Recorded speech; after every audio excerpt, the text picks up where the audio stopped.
Good morning. BA second year Hindi भाषा। आज हमारा टॉपिक है अरे यायावर रहेगा याद, मौत की घाटी में अग्गी। अरे यायावर रहेगा याद बहुमुखी प्रतिभा के धनी कवि, कथाकार और लेखक अग्गे जी के यात्रा वृत्तों का एक संग्रह है। प्रस्तुत संकलन में अग्गे जी के 8 यात्रा वृत्तों का विवरण प्रस्तुत किया गया है। इनमें मौत की घाटी में नामक यात्रा वृत्तांत हमारे पाठ्यक्रम में लगा हुआ है। इसमें अग्गे जी ने मनाली गांव की यात्रा का वर्णन किया है। मौत की घाटी में नामक यात्रा वृत्त में अग्गे जी ने मनाली की प्राकृतिक सुषमा का यथार्थ एवं भावुकतापूर्ण वर्णन किया है। मनाली पहुंचने पर वे एक मकान में जाकर ठहर गए। एक दिन लेखन कार्य से थककर उन्होंने दीवार पर दृष्टि डाली। दीवार पर लिखा था 6 मेमोरेबल डेज एंड नाइट्स, 6 स्मरणीय दिन और रात। वे तत्काल तो उसका अर्थ नहीं समझ पाए, लेकिन उसी दिन की रात को उसका अर्थ उनकी समझ में आ गया। शाम को वे मनाली से लगभग 3 मील दूर पहाड़ों का प्राकृतिक सौंदर्य देखने के लिए निकल गए और अंधेरे में लौट कर आए। उन्हें अंधेरे में घूमते हुए देखकर मनाली के लोगों में सामूहिक घृणा का भाव उत्पन्न हो गया। वे रात के अंधेरे में अग्गे जी के मकान पर ईंटें बरसाने लगे। सवेरे उठते ही जब उन्होंने अग्गे जी ने बैनन जी से इस घटना का कारण पूछा तो उन्हें पता चला कि पिछले साल इसी मकान में कुछ यात्री ठहरे थे और उन्होंने वहां की महिलाओं के साथ छेड़छाड़ की थी, जिसके कारण गांव वालों ने उन्हें वहां से पत्थर बरसाकर भगा दिया था। बेनन साहब ने गांव के मुखिया के माध्यम से अग्गे जी की गांव वालों से मुलाकात कराई। अग्गे जी ने अपनी यात्रा के उद्देश्य की पवित्रता बताकर उन लोगों को संतुष्ट किया और अपने मकान पर लौट आए। अग्गे जी ने न केवल मनाली के प्राकृतिक दृश्यों का अवलोकन किया, अपितु गांव-गांव घूमकर तथा लोगों को देखकर उनके बारे में जानकारी भी प्राप्त की।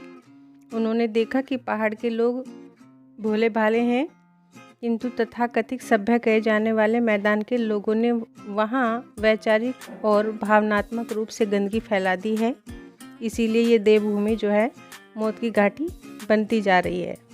मनाली और उसके आसपास का जो प्रदेश है उसे देखकर हिडिंबा देवी मंदिर की चोटी तक चढ़कर वशिष्ठ कुंड में स्नान करके जब कोई ऐसा स्थान नहीं बचा कि एक दौड़ में देखकर लौटा जा सके, तब लेखक ने रोहतांग की जोत अर्थात मौत की घाटी देखने का निर्णय लिया।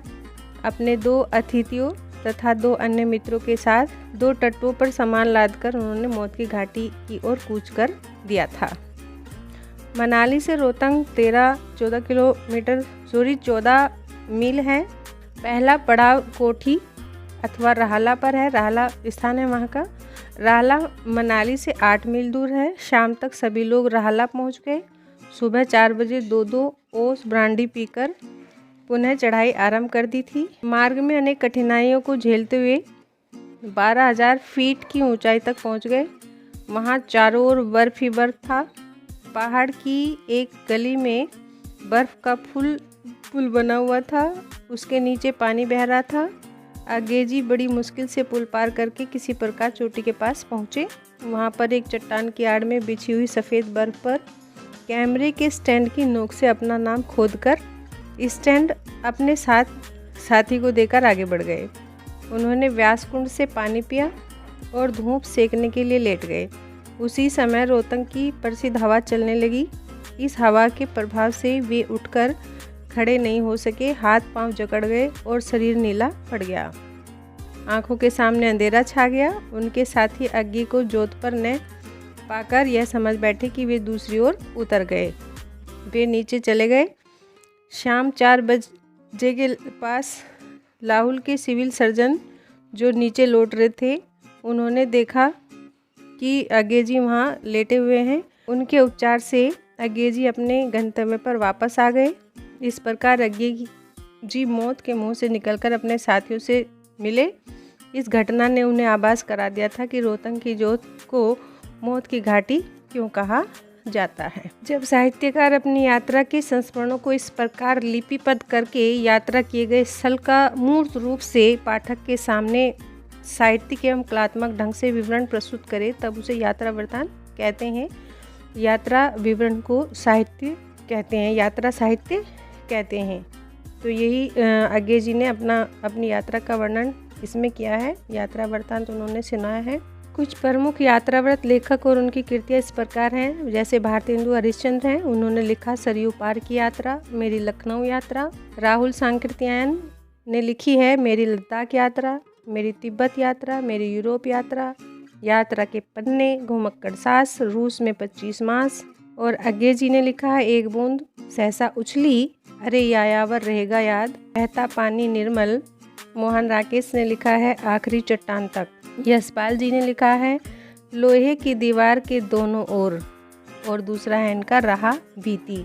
यात्रा वृत्तांत साहित्य के विकास में अज्ञे जी का योगदान स्पष्ट कीजिए। तो यदि ऐसा प्रश्न आता है तो उसमें आपको लिखना है कि अज्ञे की साहित्य साधना विविध वर्णी है। उन्होंने उपन्यास, कहानी, कविता आदि अनेक विधाओं में लिखा है। उनके यात्रा वृत्तांत संबंधी 2 संग्रह हैं, अरे यायावर रहेगा याद, एक बूंद सहसा उछली। अज्ञे जी के यात्रा वृत्तांतों का उत्कृष्ट साहित्य की श्रेणी में माना जाता है। उनके यात्रा वृत्तांत में किसी दृश्य, स्थान अथवा व्यक्ति के आकर्षक सौंदर्य को उभारने की प्रवृत्ति मिलती है। उन्होंने अपने अनेक वृत्तांतों में यायावरी का जीवन चित्रण किया है, घुमक्कड़ प्रवृत्ति का। यही कारण है कि अज्ञे को यायावर भी कहा जाता है। अज्ञे ने अपने यात्रा वृत्तों में जीवन जगत के चित्रों को यथार्थ की भावभूमि पर उतारा है। प्राकृतिक सौंदर्य की झांकी उतारने में तो उन्हें पूर्ण सफलता मिली है। प्रकृति सौंदर्य, यायावरी जीवन, पुरातात्विक विश्लेषण प्रवृत्ति के वे धनी हैं। विशिष्ट एवं नूतन आयामों का चिंतनशील रचनाकार हैं। इस प्रकार उनका यात्रा वृत्त में बहुत योगदान रहा है। यदि इसी चैप्टर से आता है कि मनाली की प्राकृतिक सुषमा को अज्ञे जी ने बड़ी कुशलता से साकार किया है, इस कथन को स्पष्ट कीजिए। तो आपको लिखना है कि शाम के समय अपना ओवरकोट पहनकर ढलते सूरज की ओर पीट करके अज्ञे जी पहाड़ की चोटी की ओर बढ़ने लगे। इस तरह से आपको जो हमने प्रकृति सौंदर्य उसमें पढ़ा वो इसमें आपको देना है। इस प्रकार स्पष्ट लास्ट में करना है। इस प्रकार स्पष्ट है कि अज्ञे जी ने मनाली की प्राकृतिक सुषमा का चित्रण कुशलतापूर्वक किया है। मौत की घाटी में अज्ञे जी मौत के मुंह से जाते जाते कैसे बचे, मैंने अभी बताया था। जो सारांश मैं बता रही थी उसमें अभी आया था कि वो कैसे बचे थे। रोहतांग की जोत या मौत की घाटी मनाली से 13-14 मील दूर है। वो जो मैं टॉपिक बता के आई हूँ उसी में है। हिंदी में यात्रा वृत्तांत लिखने वाले किन्हीं 2 लेखकों के नाम लिखिए। तो आप लिख सकते हैं राहुल सांकृत्यायन अथवा दूसरे किसी लेखक का नाम लिख सकते हैं अज्ञे। और अज्ञे का पूरा नाम सच्चिदानंद हीरानंद वात्स्यायन अज्ञे। एक बूंद सहसा उछली यात्रा वृत्त किसके द्वारा लिखा गया, तो अज्ञे जी के द्वारा लिखा गया। राहुल सांकृत्यायन की यात्रा वृत्तांतों की बात की जाए तो 2 यात्रा वृत्तांत, मेरी लद्दाख यात्रा और घुमक्कड़ सास। घुमक्कड़ सास के लेखक का नाम लिखिए, तो राहुल सांकृत्यायन। ये सभी प्रश्न जो हैं पिछले परीक्षाओं में आए हैं, उनको आप ध्यान से सुन लीजिएगा, पढ़ लीजिएगा।